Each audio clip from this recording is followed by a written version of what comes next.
ಇವತ್ತು ನಮ್ಮೊಂದಿಗೆ ರಮೇಶ್ ಕಾಂಚನ್, ಅಧ್ಯಕ್ಷರು, ಉಡುಪಿ ತಾಲೂಕು ಗ್ಯಾರಂಟಿ ಯೋಜನೆಗಳ ಅನುಷ್ಠಾನ ಸಮಿತಿ, ಕರ್ನಾಟಕ ಸರ್ಕಾರದ ಈ ಒಬ್ಬ ಅದ್ಭುತವಾದಂತಹ ವ್ಯಕ್ತಿ ನಮ್ಮೊಂದಿಗೆ ಜೊತೆಯಾಗಿದ್ದಾರೆ. ಬನ್ನಿ, ಈ ಕ್ರೀಡಾ ಸ್ಪರ್ಧೆಗಳ ಆಯೋಜನೆಯ ಕುರಿತು ಅವರೇನು ಹೇಳ್ತಾರೆ ಅವರ ಹತ್ರ ಕೇಳ್ಕೊಬರೋಣ.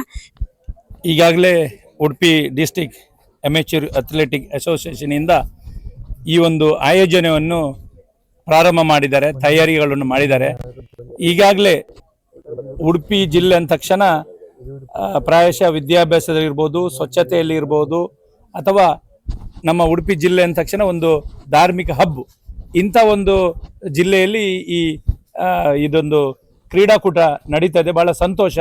ಪ್ರಾಯಶಃ ನಮ್ಮ ಜಿಲ್ಲೆಗೆ ಯಾವಾಗೆಲ್ಲ ಈ ಕ್ರೀಡಾಕೂಟ ಆಯೋಜನೆ ಮಾಡಲಿಕ್ಕೆ ಅಥವಾ ಅವಕಾಶ ಸಿಕ್ಕಿದೆ, ಅವಾಗೆಲ್ಲ ನಾವು ಉಡುಪಿ ಜಿಲ್ಲೆಯವರು ಪಕ್ಷ ಭೇದ ಮರೆತು, ಜಾತಿ ಭೇದ ಮರೆತು ಎಲ್ಲರೂ ಒಗ್ಗಟ್ಟಿನಿಂದ ನಮ್ಮ ಜಿಲ್ಲೆ ಸಿಕ್ಕಿದಂಥ ಒಂದು ಗೌರವವನ್ನು ಉಳಿಸ್ಕೊಳ್ಳಬೇಕು, ಬೆಳೆಸ್ಕೊಳ್ಬೇಕು. ಜೊತೆಗೆ ನಮ್ಮ ಜಿಲ್ಲೆಯಲ್ಲಿ ಇರುವಂತಹ ಯುವಕರನ್ನು, ಯುವತಿಯರನ್ನು ಇನ್ನೂ ರಾಜ್ಯ ಮಟ್ಟಕ್ಕೆ, ಜಿಲ್ಲಾ ಮಟ್ಟಕ್ಕೆ ಬೆಳೆಸುವಂತಹ ಕೆಲಸ ನಮ್ದಾಗಿರ್ತದೆ. ಹಾಗಾಗಿ ಇವತ್ತು ಎಲ್ಲ ಬೇರೆ ಬೇರೆ ರಾಜ್ಯದ ಬೇರೆ ಬೇರೆ ಜಿಲ್ಲೆಯಿಂದ ಬರುವಂತಹ ಅಥ್ಲೆಟಿಕ್ಸ್ ಗಳಿಗೆ ಯಾವುದೇ ರೀತಿಯ ಕೊರತೆ ಆಗಬಾರದು ಎಂಬ ನಿಟ್ಟಿನಿಂದ ಇವತ್ತು ಆಯೋಜಕರು ಬಹಳಷ್ಟು ಒಳ್ಳೆಯ ಉತ್ತಮ ವ್ಯವಸ್ಥೆಗಳನ್ನು ಮಾಡಿದ್ದಾರೆ.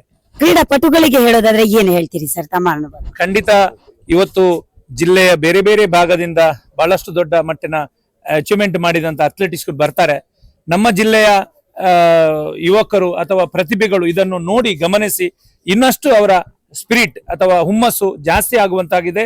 ಮತ್ತೆ ಇಂಥ ಅಥ್ಲೆಟಿಕ್ಸ್ ಮೀಟ್ ಆಗುವಾಗ ಇದನ್ನು ನೋಡಿ ಅಂದವನ್ನು ಪಡ್ಕೊಂಡು ಮುಂದೆ ನಾವು ಕೂಡ ಇಂಥದ್ದೇ ಲೆವೆಲಲ್ಲಿ ಇಂಥ ಮೀಟಲ್ಲಿ ಮಾಡಬೇಕು, ಅಥವಾ ನಮ್ಮ ಜಿಲ್ಲೆಗೆ ಹೆಸರನ್ನು ತರಬೇಕು, ಅಥವಾ ನಮ್ಮ ರಾಜ್ಯಕ್ಕೆ ಹೆಸರುಗಳನ್ನು ತರಬೇಕು ಎಂಬ ನಿಟ್ಟಿನಿಂದ ನಮ್ಮ ಜಿಲ್ಲೆಯ ಎಲ್ಲ ಅಥ್ಲೆಟಿಕ್ಸ್ ಇದರಲ್ಲಿ ಭಾಗವಹಿಸಬೇಕು, ಇದರ ಸೊಗಸನ್ನು ತಾವು ಪಡಬೇಕು ಅಂತಲೇ ಈ ಸಂದರ್ಭದಲ್ಲಿ ಹೇಳಲಿಕ್ಕೆ ಬಯಸ್ತೇನೆ.